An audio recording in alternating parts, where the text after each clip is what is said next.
Welcome. In this video I will show you how to adjust sound volume on MacBook Air M4.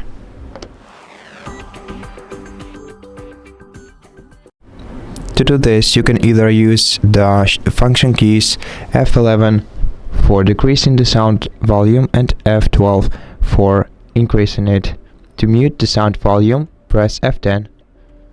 To unmute it, press the same key again. Alternatively, you can go to the control center right here and change the sound volume using your touchpad or mouse by moving the slider to the right to increase the sound level or to the left to decrease it. And that's how you do it. Thank you for watching this video. If you liked it, please consider subscribing to our channel, leave us a like and a comment below, and I'll see you in the next one.